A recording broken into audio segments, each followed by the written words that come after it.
Wow. I've been up here a lot. I've never seen a crowd like this. I think we need a ballroom, and that's happening. It's going to be a beautiful ballroom. This is really a lot of people, most I've ever seen in this room. And we're here for a very serious purpose, very serious purpose. Something's out of control, but we're going to put it in control very quickly like we did on the southern border. I'm announcing a historic action to rescue our nation's capital from crime, bloodshed, bedlam, and squalor, and worse.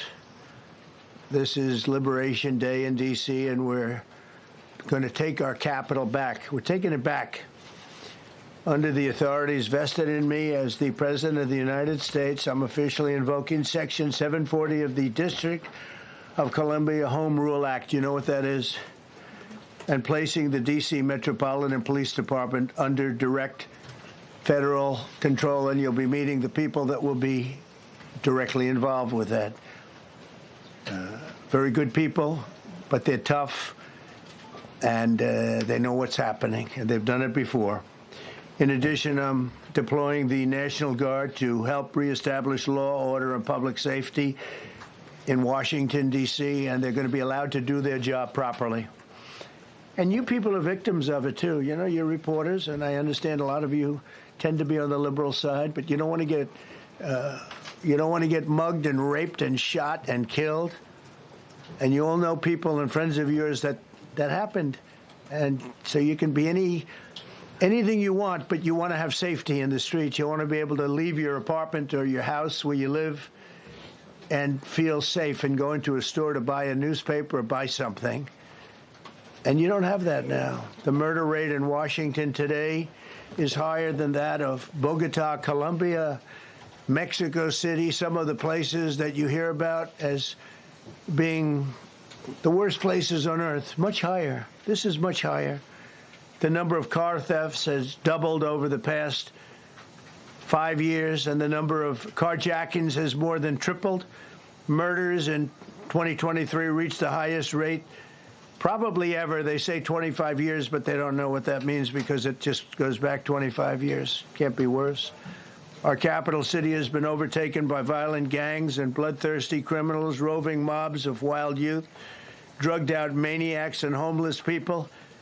And we're not going to let it happen anymore. We're not going to take it.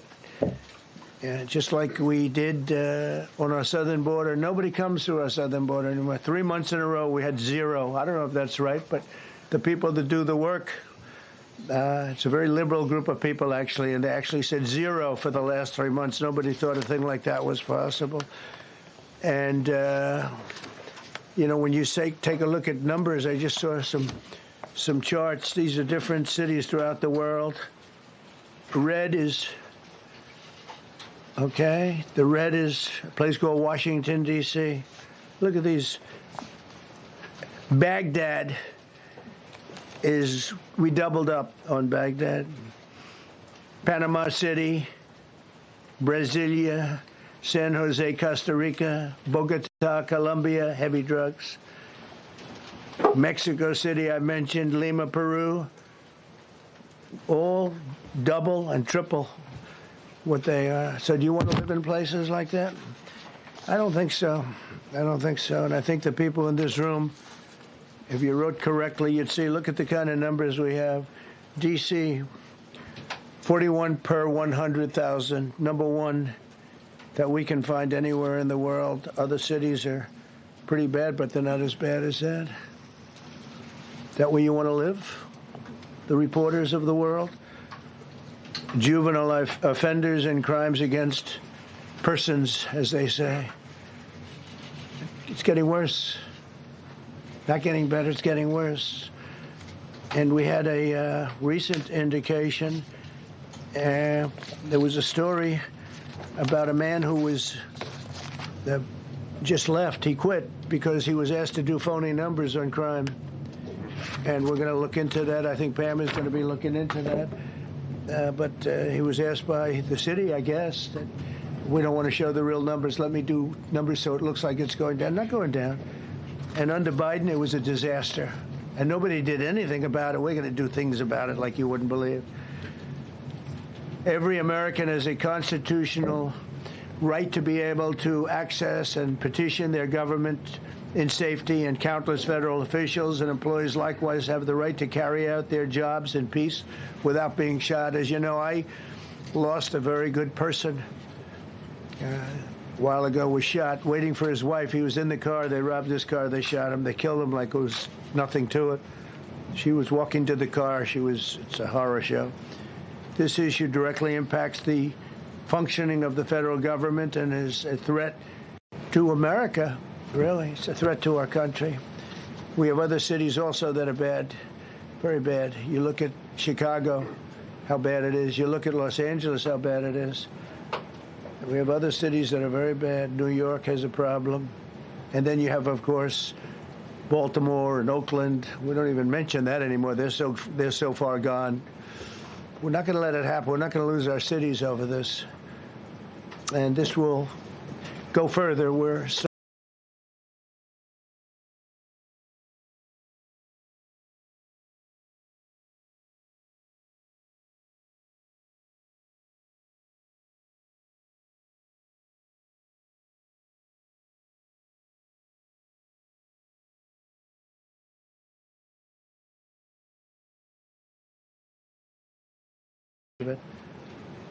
in June, a 21-year-old congressional intern was tragically killed after Mike Gill, fantastic person, was murdered last year in cold blood in a carjacking block chest and head by a demented lunatic as he walked down the street, just absolutely for no reason. Horrifically, last July 4th weekend, a 3-year-old girl was shot in the head and killed while sitting in a car near the Capitol. It's becoming a situation of complete and total lawlessness. And we're getting rid of the slums, too. We have slums here. We're getting rid of them. I know it's not politically correct. You'll say, oh, so terrible. No, we're getting rid of the slums where they live. Caravans of mass youth rampage through city streets at all times of the day. There are ATVs, motorbikes. They travel pretty well. Entire neighborhoods are now under emergency curfews. Just this past weekend, gunfire went through, and you saw that, the Navy Yard. I saw it this morning. They saw that they fought back against law. See, they fight back until you knock them night. And they're not going to be fighting back long because I've instructed them and told them whatever happens, you know, they love to spit in the face of the police as the police are standing up there in uniform. They're standing and they're screaming at them an inch away from their face real hard. It's a disgusting thing. I've watched that for years, for 3-4 years. I've watched them. The police are standing and they're told, don't do anything under any search. So and you can see they want to get at it. And they're standing there, and people are spitting in their face, and they're not allowed to do anything. But now they are allowed to do whatever the hell they want. This dire public safety crisis stems directly from the abject failures of the city's local leadership. The radical left city council adopted no cash bail. By the way, every place in the country where you have no cash bail is a disaster. That's what started the problem in New York, and they don't change it.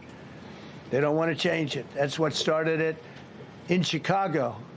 I mean, bad politicians started it, bad leadership started it, but that was the one thing that's central, no cash bail. Somebody changed the statute. I spoke with Pam and Todd and everybody. We're going to change the statute, and I'm going to have to get the Republicans to vote because the Democrats are weak on crime, totally weak on crime. They don't know why. They want to stop because they get mugged, too. But we're going to change no cash bail. We're going to change the statute and get rid of some of the other things.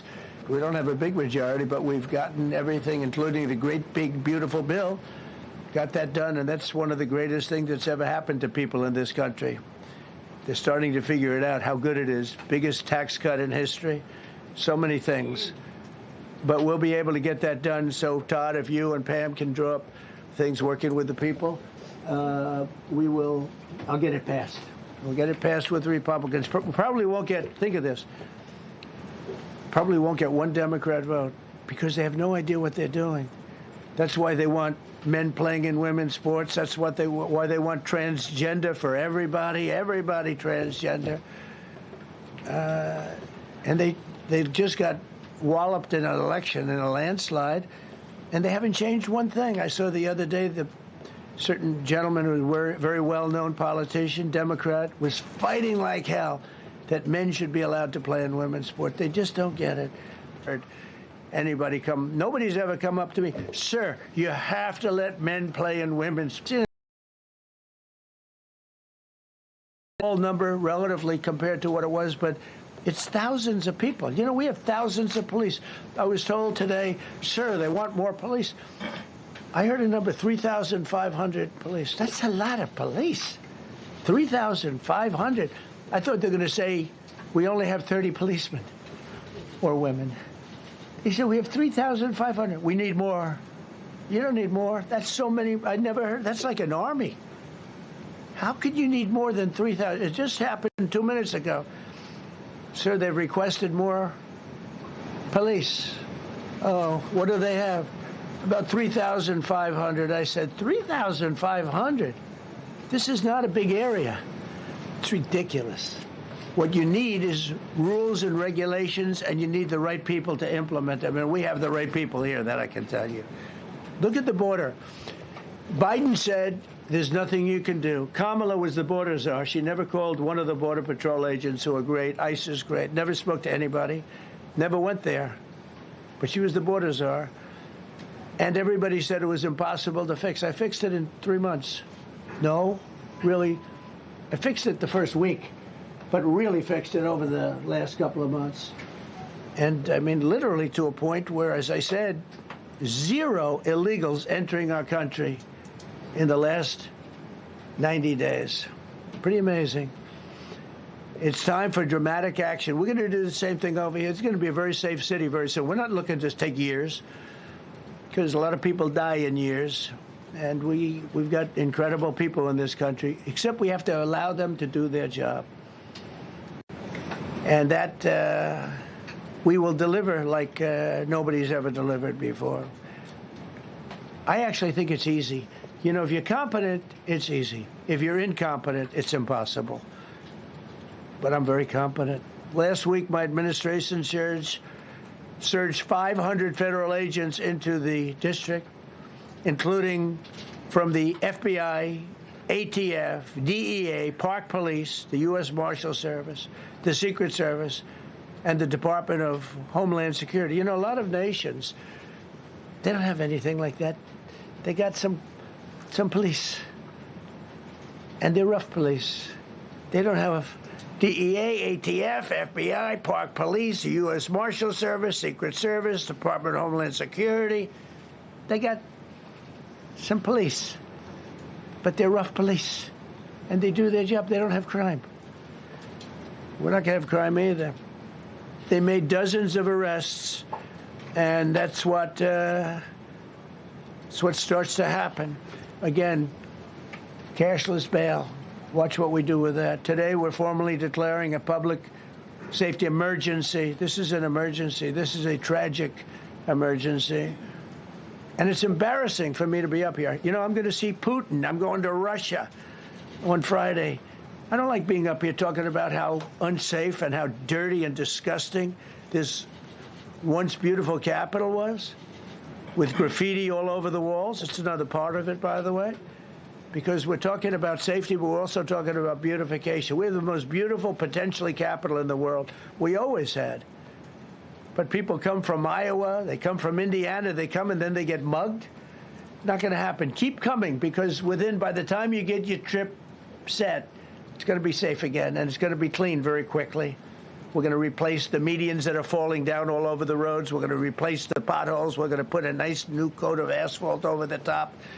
No, we don't have to rip the road out and spend 7 years building a new road because they cut everything. Because some designers said, well, we need a 1/4 of an inch more turn for safety reasons.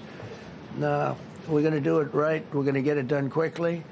So today we're declaring public safety emergency in the District of Columbia, and Attorney General Pam Bondi, who's fantastic, is taking command of the Metropolitan Police Department as of this moment. And I'll be making the appropriate notifications to Congress and to the mayor, our new DEA administrator, who's one of the top in the country. He better be Terry. If you're not, I'm going to get rid of you so fast. Terry Cole. Terry, thanks. Very good. We just got him. Most highly recommended person. And you'll be designated as the interim federal commissioner of the Metropolitan Police Department. Okay? And you run them tough. They're good. You have a lot of good people. You have people that shouldn't be there. You also have people that shouldn't be there. They got in there because of woke. But you have a lot of great police. And those people are the ones that want to help you. This city will no longer be a sanctuary for illegal alien criminals. We will have full, seamless, integrated cooperation at all levels of law enforcement, and we'll deploy officers across the district with an overwhelming presence. You'll have more police, and you'll be so happy because you'll be safe. When you walk down the street, you're going to see police, or you're going to see FBI agents. We're going to have a lot of agents on the street. And you're going to have a lot of essentially military, and we will bring in the military if it's needed. By the way, we're going to have National Guard, but Pete Hegseth will tell you about it. We will bring in the military if needed. People say, "Oh, that's so terrible. He's going to bring in." It's been used many times over the years. I don't think we'll need it. I think we've got so many great people, including the people that are in the police department with proper leadership. They'll immediately begin massive enforcement operations targeting known gangs, drug dealers, and criminal networks to get them the hell off the street, maybe get them out of the country, because a lot of them came into our country illegally. They shouldn't have been allowed in. They come from Venezuela. They come from all over the world. We're going to get them the hell out. They won't be here long. But some of these people, a lot of them, are homegrown criminals. And these are bad people. These are rough people. And this is just a list of some of the people that were given to me today that were criminals removed from the D.C. streets this weekend. They were rough and tough. But we're rougher and tougher. Look at these people here. Nothing, you know. They're not going to be your local school teacher. Look at this guy. He has killed people numerous times. They're not going to be an asset. They will never be an asset to society. I don't care. I know we all want to say, oh, they're going to be rehabbed. It's not going to be rehabbed. I'm going to ask Doug Burgum to come up and say a couple of words because he's in charge, as you know. He's Interior, but he's in charge of the U.S. Park Police. And I've heard so many great things about the Park Police. They're proud of it. They've been there for a long time. Their families oftentimes grow into the roles. They love the country. They love this area. So, Doug, could you say a few words, please? Thank you, Mr. President. On behalf of the U.S. Park Police, this is the oldest federal police force in the nation. They were formed in 1791 by none other than President George Washington. They've got the awesome responsibility of protecting our nation's most sacred monuments.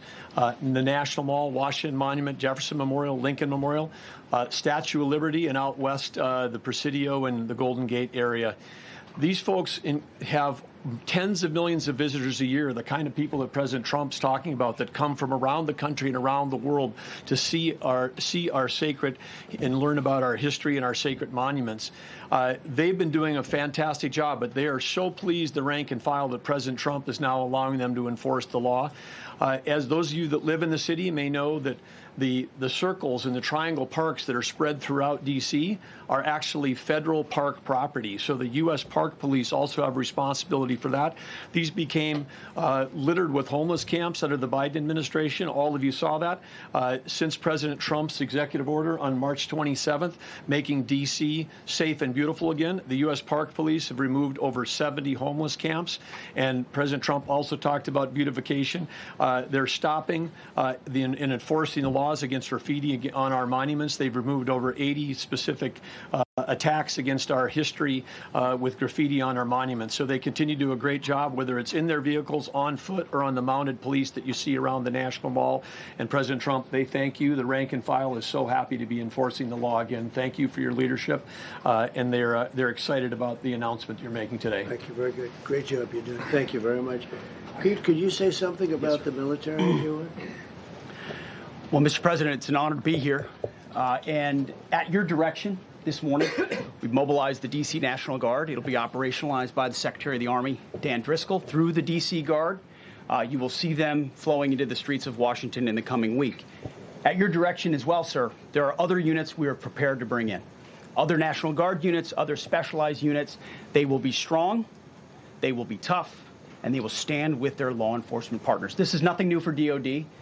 As the President noted, at the border, we've got 10,000 troops down there who've been operating in defense cooperation areas, defense zones, where there's zero illegal crossings because of troops on strikers scanning the border. We've been protecting other people's borders for 20 years.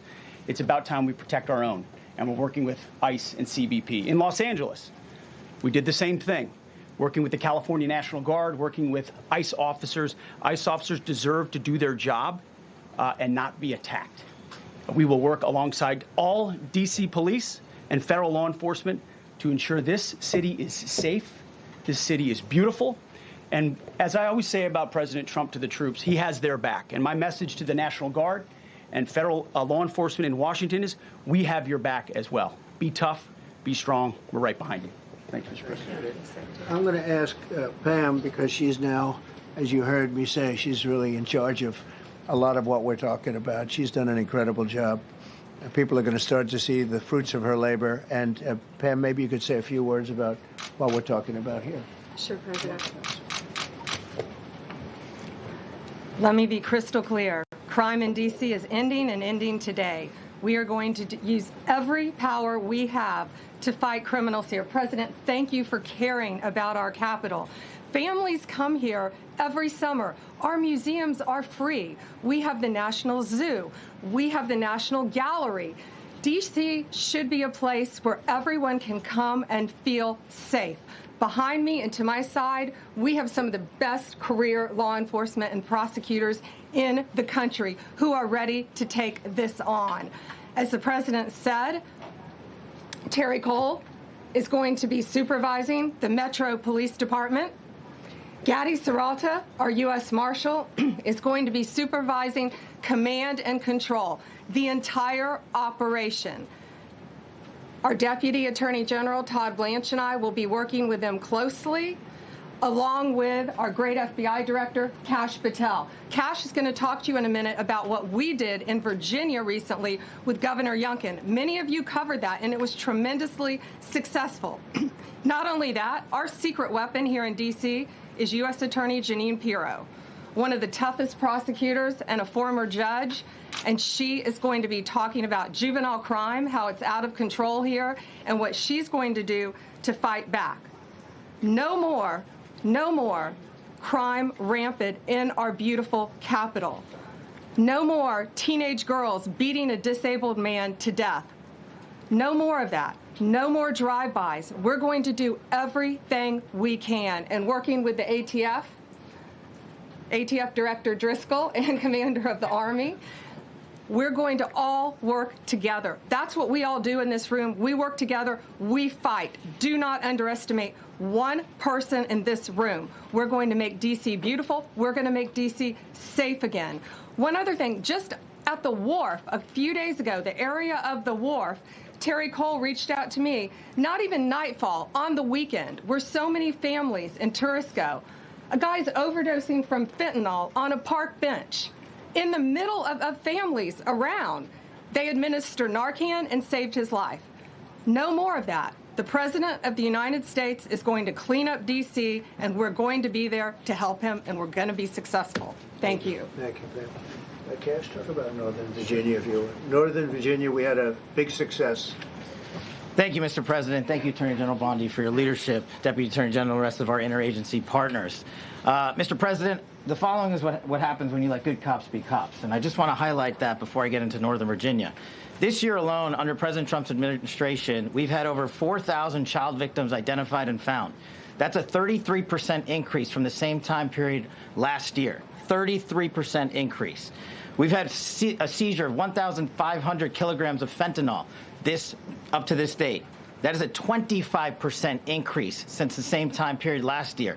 And just to put it in perspective, 1,500 kilograms of fentanyl is enough to kill 115 million Americans. 115 million Americans. Cops are getting after it. The FBI has arrested 19,000 people this year alone. Thanks to President Trump's administrations, that's double than where we were this time last year. And we have also arrested 1,600 people who have committed violent acts against children. 270 of them are human traffickers of children. Mr. President, this is what happens when you have great leadership at the Attorney General with Pam Bondi. Your administration's priority of protecting the homeland and protecting American citizens and protecting our children, and the murder rates are plummeting. We are now able to report that the murder rate is on track to be the lowest in U.S. history, in modern recorded U.S. history, thanks to this team behind me and President Trump's priorities.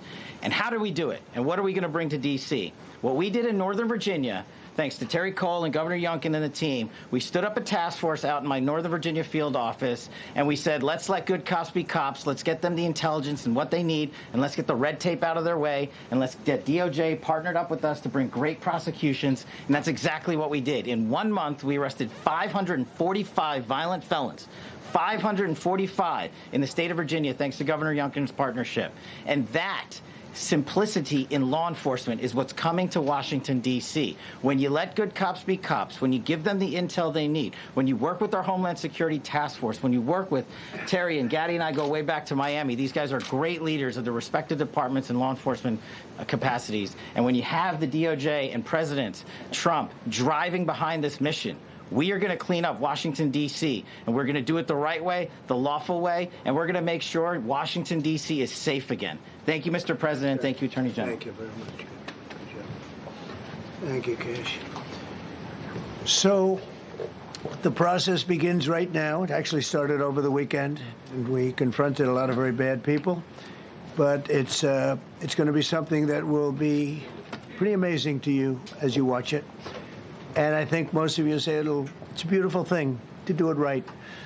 We're going to be removing homeless encampments from all over our parks, our beautiful, beautiful parks, which now a lot of people can't walk on. They're very dirty, we got a lot of problems.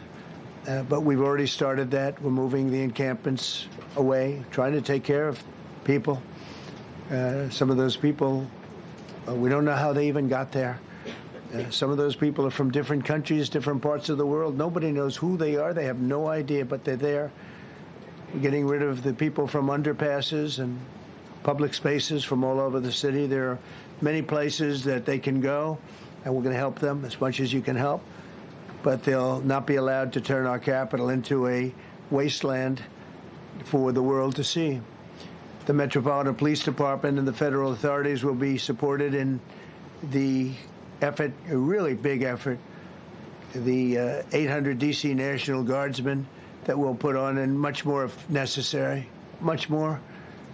You remember I said, I offered 10,000 once. Remember I said to a certain person who I thought always was highly overrated, not very competent, but I said, if you need them, we'll give you 10,000 of the military or the National Guard. They turned me down. But if necessary, we're going to move service members directly to joining the Guardsmen, and that'll take place very rapidly, and that'll be done in conjunction with Pam and with Pete and everybody else. Washington, D.C. should be one of the safest, cleanest, and most beautiful cities anywhere in the world, and we're going to make it that. We're going to make it safe. We're going to make it smart. We're going to make it beautiful, so beautiful. Some of the buildings, we're going to add to it. You see what we've done at the White House. This White House is a whole different building. I do that in my part-time because it's a natural instinct as a real estate person. I was very good at that, and I was very good at fixing things up. I like fixing things up. You see what's happening. The marble floors are being reinstalled, renovated, fixed. The whole place is becoming very beautiful. We're going to be adding a magnificent ballroom, most beautiful ballroom, I think, anywhere. We need it. I would have certainly loved to have had it today. I think we would have filled it up. A lot of you are standing outside, can't get in this room. I have never seen the room like this, which tells me that you want to talk about, I mean, this was a D.C. news conference. It tells me that you want to talk about crime in D.C. and beautification of D.C., but I'm going to put that's easy. And I think, frankly, fixing the crime with the pros, fixing the crime is easy, too. A person who I've known for a long time, and she's been incredible. She was a fantastic, one of the best ever district attorneys in New York. She was in Westchester, and she became a judge, very successful judge. And then she went into showbiz because she was such a good DA and such a good judge, tough judge, but fair, always fair. Nobody ever complained about that, but she was tough. And because of that and her reputation, she went into showbiz. So a lot of people don't, they think of Janine as showbiz. Actually, showbiz was not her thing. And she did great. She was on, along with a couple of other of my friends, on the #1 show. And she did great, but this is what she loves doing. This is really her baby. What she's going to do is going to be incredible. And I'd like to speak for just a few seconds on what she has in mind, what she wants to do. We're going to be appointing some judges. We have some open spots, and we're going to take people, because the judges are letting killers out. They just say, go, that's okay, don't worry about it. So we're putting some, Pam recommended, Todd recommended, some judges that are great. Janine recommended. Janine's given me 3 great candidates already. We have about 10 open spots, and we can probably create some more. We need them. Janine, would you say a few words, please? Thank you very much, Mr. President, and thank you, Madam Attorney General, and to all my partners here. We all want the same thing. We all want a safe city. We want a safe capital. We want to be able to bring our families here. We want to be able to come and enjoy the history that makes this place great. And unfortunately, we are not in that position right now. And Mr. President, I want to thank you for taking the step that we need right now to make criminals understand that they are not going to get away with it anymore. And I'm not going to stand here and go over and over the cases. But what I can tell you is this. I see too much violent crime being committed by young punks who think that they can get together in gangs and crews and beat the hell out of you or anyone else. They don't care where they are. They can be in DuPont Circle, but they know that we can't touch them. Why? Because the laws are weak. I can't touch you if you're 14, 15, 16, 17 years old and you have a gun. I convict someone of shooting another person with an illegal gun on a public bus in the chest. Intent to kill? I convict him. And you know what the judge gives him? Probation. Says you should go to college. We need to go after the D.C. Council and their absurd laws. We need to get rid of this concept of, a no cash bail. We need to recognize that the people who matter are the law-abiding citizens. And it starts today. But it's not going to end today, because the president is going to do everything we need to do to make sure that these emboldened criminals understand we see you, we're watching you, and we're going to change the law to catch you. And my final note is this. These kids understand that the jurisdiction is through the State Attorney General, Brian Schwab. I did a poster of the young man from Doge who was beaten bloody with a severe concussion, a broken nose. And then I did a poster of what happens to those kids, because I can't arrest them, I can't prosecute them. They go to family court, and they get to do yoga and arts and crafts. Enough. It changes today. Thank you, Mr. President. Thank you, Jim. You're welcome. Great job. Thank you.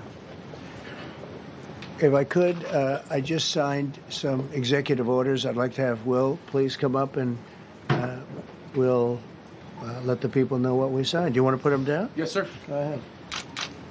A short while ago in the Oval Office, President Trump signed 2 crucial executive actions to deal with the emergency crime conditions we currently face in the District of Columbia. The first of these was an executive order, as President Trump said before, invoking his powers under Section 40 of the Home Rule Act to take federal control of the D.C. Metropolitan Police Department. Along with that executive order, President Trump signed the statutorily required notification letters to Mayor Bowser and to the relevant House and Senate committee leaders.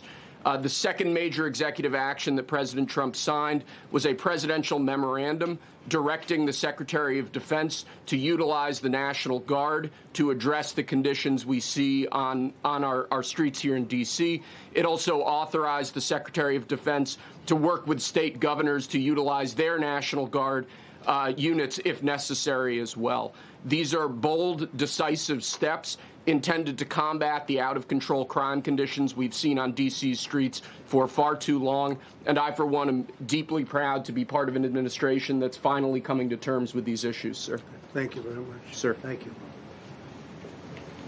So, just to conclude, Washington, D.C. should be one of the safest, cleanest, most beautiful places anywhere in the world. It was years ago. We had one problem that was a pretty big problem.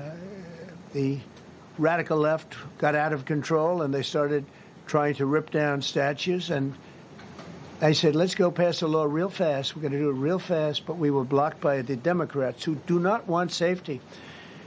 Nobody gets it. I don't get it. They don't get it because they can't get votes. I don't know how they can win an election with this, but they don't want safety. And I found an old statute, very old, early 1900s, that said if you so much as touch or even think about destroying a statue or a monument in Washington, D.C., you go to jail for 10 years with no probation, no anything. In other words, slightly different than we have today. Today we have cashless bail. There you get jailed 10 years. No curtailed sentence, 10 years. And we took it out. Nobody used it. It was never used because, you know, it's harsh. And you remember they started to rip down the statue of Abraham Lincoln. I said, that's a tough one to rip down. He was pretty good, Pam. I think he was pretty good. When the ropes started going around Abraham Lincoln to pull him down, Andrew Jackson, others, and they were heading to the Jefferson Memorial, Thomas Jefferson. They're going to do a big number there. I said, it's time. And I signed that statute immediately. We had it updated. We made it use the same language, all passed by Congress. And I announced it's 10 years in jail, no probation, no anything, 10 years, no curtail sentence if you touch, so much as touch a statue in Washington, D.C. And it was an amazing sight, beautiful sight. Everybody just left. The ropes were hanging around Andrew Jackson, and there were 2 ropes around Abraham Lincoln. They left the rope, but everybody just left. And that was the last problem we ever had. You know, that was the last problem that we ever had with the statues. They were going wild, and somebody came to me and said, sir, in 1910, I don't want to give you an exact because you'll say, Donald Trump gave us wrong dates around like early on. You know, if I'm slightly off, they make you sound a little bad. So I won't put myself in that position. I won't put you in that position because I think everybody agrees with what we're doing today. But when I signed that thing, it was like a miracle. Everybody left. They were gone. They were starting to march down. They started the march toward Thomas Jefferson. And I figured he was always going to be safe. But they found something with him, and they found something with Abraham Lincoln. And even in the name George Washington in California, numerous places changed the name of George Washington High School and various other places. They took George Washington's name. This was a sick, woke culture that I think we've largely ended. And a lot of those people that were woke are now turning out to be the opposite. I won't go so far as to say MAGA. It's a very special category. But they've gotten out of that. But we have we have people that love this country, and they love this really beautiful capital. It is. I flew over it the other day, and I said, what a beautiful place. But if there's crime all over the streets, when you get there, it doesn't look so beautiful. But we're going to make it beautiful again. We're going to fix it with crime, and we're going to also, as we're doing that, we're going to start doing things that we know how to do, that I know how to do better than anybody, I guess, because of my experience from previous life. But not only are we stopping the crime, we're going to clean up the trash and the graffiti and the grime and the dirt and the broken marble panels and all of the things they've done to hurt this city. And we're going to restore the city back to the gleaming capital that everybody wants it to be. It's going to be something very special. All of these people are really tough. Could I shake your hand, Getty, please? You're going to be so important here. You're going to be that guy. I hope I don't have to fire him in 2 weeks because he's too soft. I don't think he's too soft. If I do, I will, though. Is it okay if you're soft, weak, and pathetic like so many people? I will fire you so fast. You're not going to have to worry about that. No, I think you're going to do a fantastic job. And everybody in this room, they may not express it, but they all want that to happen. You know, they want to be safe, and they have families too. So it's an honor to have such a large group. I've done this for years now, hard to believe. I've never seen this room so packed. In fact, I'm sure it's a violation of every fire code. But we'll let you stay anyway. You're taking a chance. And with that, we'll say, maybe if you could, oh, wow. We could be here all day long. If we could keep the first questions, perhaps, to this subject, and then we'll go on to a few others. Please. Mr. President, thank you so much. Can you talk about how personal of an issue this is? You talked about flying over the Washington Monument and seeing pride of what D.C. is, and do you believe that the status of the city, the cleanliness, the way that crime is low, is a direct reflection on how the country is run? Yeah, I do. I think the Capitol, look, everyone comes here. They're all coming. All the leaders, they're all wanting to come. And I say it, I've said it again, but I'm really just quoting other leaders from NATO, from the Middle East, King of Saudi Arabia, Qatar, UAE. I was over there. We brought back $5.1 trillion of investment into our country. But a month and a half ago, I was at NATO. We had a great thing. They agreed to put up 5% instead of 2%. 2% they didn't pay, 5% is already paid. We had a great meeting, and they all said the same thing. They said our country was dead. They thought our country was gone. 1 year ago, they said your country was dead. And now you have the hottest country anywhere in the world. We do. We have the hottest country in the world right now.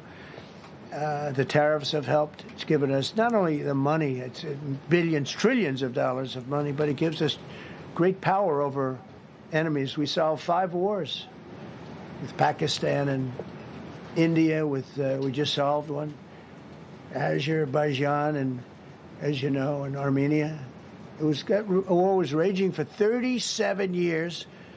And the 2 leaders got up and they said, we never thought this would be solved. Russia tried to solve it. They all tried to solve it. It was a very tough situation, but we got it done. And I said to the 2 men, I said, are you guys friends? And they had a hard time. They've been killing each other for 37 years, right? One was there 5 years. One was there for 22 years. He said, my whole life I've been fighting this war. And you got it solved. But we did many of those. We did in the Congo and Rwanda. That's been going on for 30 years. 8 to 9 million people killed that they know of, but it was raging, and we got that solved. We got a lot of them done. It's a great honor. But you want to have, when they come, the leaders come to our country to sign documents that the war is over or whatever, or for other reasons. They come for trade. And you want them to come through so beautifully. You ride down those roads, everything should be perfect.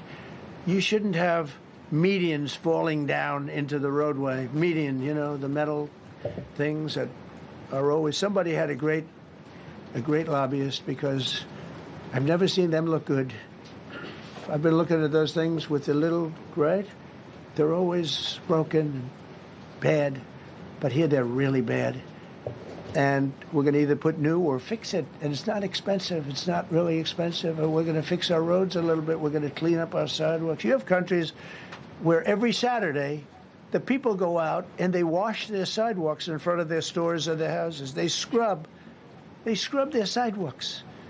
So we aren't quite at that level yet, I don't think.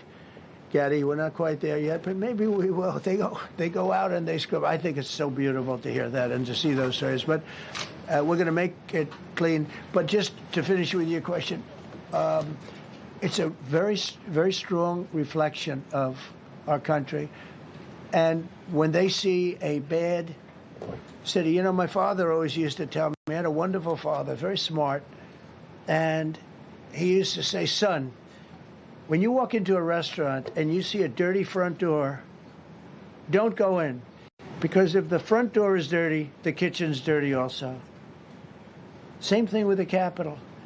If our Capitol's dirty, our whole country is dirty, and they don't respect us. So it's a very good question, actually. Mr. President, sorry. Question for you on the specific issue. Do you expect more cities to follow D.C.'s path if this goes through? So the idea is that Chicago, L.A., San Francisco, would they expect similar action what we've seen in D.C.? And the other question, sir, there's reporting that the administration is going to reclassify marijuana. Would that send mixed messages that if marijuana is okay, some drugs are okay, but we're trying to clean up crime? How do they go hand in hand? We're only looking at that. That's early. But, you know, somebody reported it, which is fine. We're looking at it. Some people like it. Some people hate it. Some people hate the whole concept of marijuana because if it does bad for the children, it does bad for people that are older than children. But we're looking at reclassification, and we'll make a determination over the next few weeks. And that determination hopefully will be the right one. It's a very complicated subject, the subject of marijuana. I've heard great things having to do with medical, and I've had bad things having to do with just about everything else. But medical and for pain and various things, I've heard some pretty good things. But for other things, I've heard some pretty bad things. The other part of your question, I mean, we're just going to see what happens with it all. We're going to have a tremendous success in what we're doing. Other cities are hopefully watching this. They're all watching, just like everyone's watching here.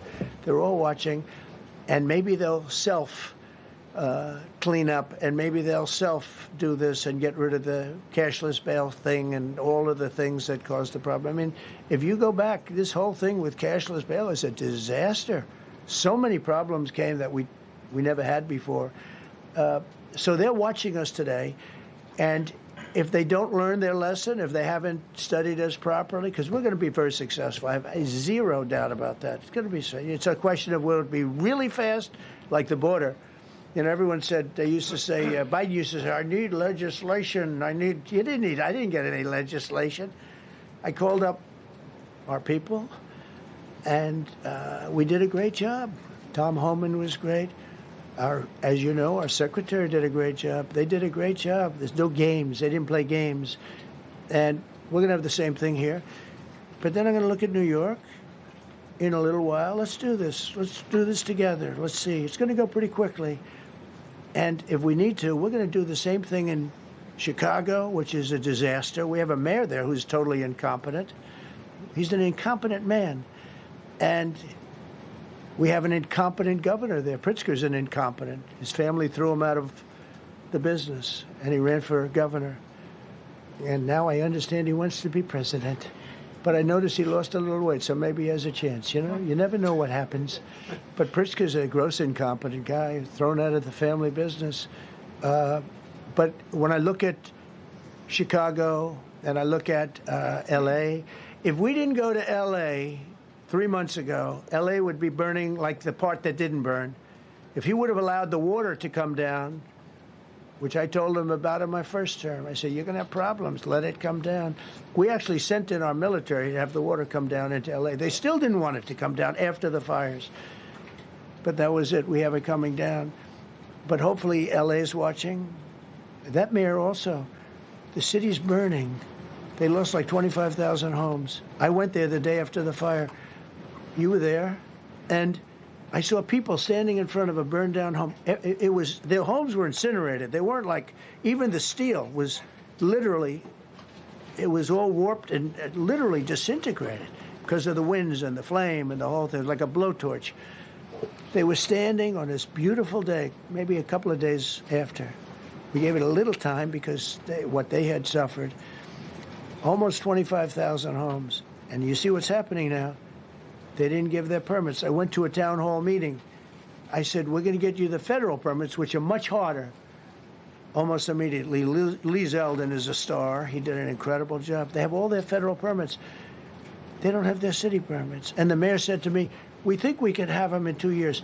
I was walking down the street, and I met with firemen and police.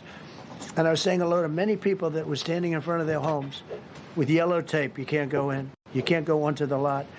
And those people wanted to start rebuilding their homes then and there. And the mayor said, we should be able to get them the permits within 2 years. I said, that's a shame. 2 years? Are you kidding? I'm going to get them the federal permit like almost immediately. 2 years. And she roared back, well, maybe 1 year. The place was booing her out of the place. They don't have their permits to build their homes.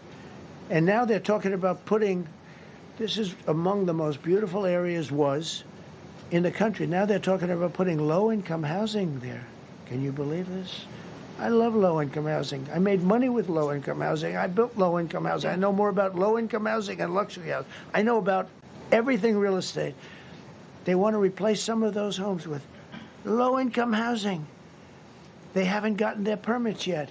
We've gotten all the federal permits, which are much tougher to get, and it was done almost immediately through Lee Zeldin and Federal Environmental. And I watched the other day, those people are angry. And now, you know, they had they loved that area. They loved the whole big area, different places, but they loved it. It was all luxury stuff and beautiful stuff, and some wasn't that luxury, but the level of love for that neighborhood, their neighborhoods, was incredible. And you know what? I watched people on television. They want to go. They want to leave. They've lost their spirit. They've lost their heart because the mayor's incompetent. And Gavin Newsom is incompetent. He's got a good line of bullshit, but that's about it. He's incompetent. And you have Los Angeles is, you know, it's amazing. You know, I called, the first thing I did, I got the Olympics to go there. I was the one that got it. And by a rare thing that happened, I'll be the president. I was very upset because I got the Olympics there, and I said I won't be president when it comes. But bad things happened, and illegal things happened, really illegal things happened. Now it turns out one good thing was I'm going to be the president for the Olympics for 2050, for 250, which is going to be fantastic, and also for the World Cup. So we have a lot of good things, and I hope 250 is going to be the 250th anniversary is going to be the best. But when I looked at those people, and I saw last night on television that they still don't have their permits, it's a disgrace what's happened in Los Angeles. Yeah, thank you. The China tariff deadline is tonight. Do you plan to extend that? We'll see what happens. China's been, we've been dealing very nicely with China, as you probably have heard. They have tremendous tariffs that they're paying to the United States of America. And we'll see what happens. They've been dealing quite nicely. The relationship is very good with President Xi and myself. You mentioned your upcoming meeting with President Putin. Can Yeah. you tell us what you hope to get out of that and whether you'll consider inviting President Zelensky to join? So you have to understand, this is a war that should have never happened. This is a war that wouldn't have happened if I were president. It would have never happened. It was the apple of his eye. I got along very well with President Putin. But if you look, under President Bush, they took a lot of territory. Under President Obama, they took a lot of territory. Under Biden, they essentially took the whole thing. You know, it's just a question of time. Under Trump, you know what they took? Nothing. I was the one that said, you can't build your pipeline. That was half built. I came in, I stopped the pipeline. It's called Nord Stream 2. Nobody knows that, you know. Nobody ever heard of Nord Stream 2. You might have not even heard it. Biggest pipeline in the world. I stopped it. I was not a friend of Russia, but I got along well with Putin. It's always good to get along with other countries if possible, but that doesn't mean you roll over like Biden did. Biden came in and he immediately approved the pipeline. I couldn't believe it. Then they say Trump wasn't tough on Russia. I wasn't tough. I was the toughest. Putin said, if you're not tough, I would hate like hell to see you visit. I stopped the biggest economic development job, the biggest job that Russia had ever built. I stopped it. It was dead. And this low IQ president came in and he let them build a pipeline and supply oil and gas all over Europe, you know. So this is really a feel-out meeting a little bit.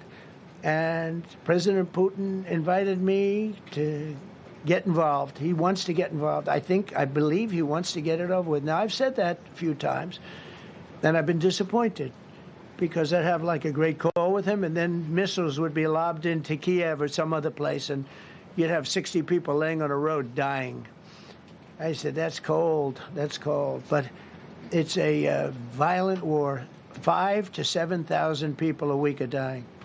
And you know, there's nobody from here. They're all Russian and Ukrainian people, and some people from the cities, much smaller number, but still, those missiles do damage and they kill a lot of people. But mostly soldiers, and they're young soldiers. Although in the case of Ukraine, they're getting much older. They're drafting 60-year-olds now.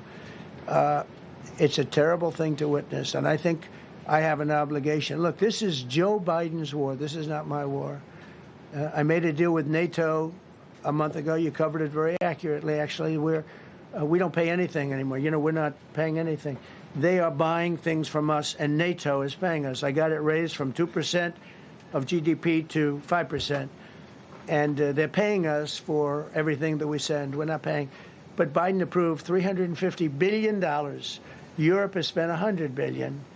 The money that's been spent and the death is incredible. It's the worst thing that's happened, by far the worst that's happened since World War II. So I'm going in to speak to Vladimir Putin, and I'm going to be telling him, you got to end this war. You got to end it. And he wasn't going to mess with me. This war would have never happened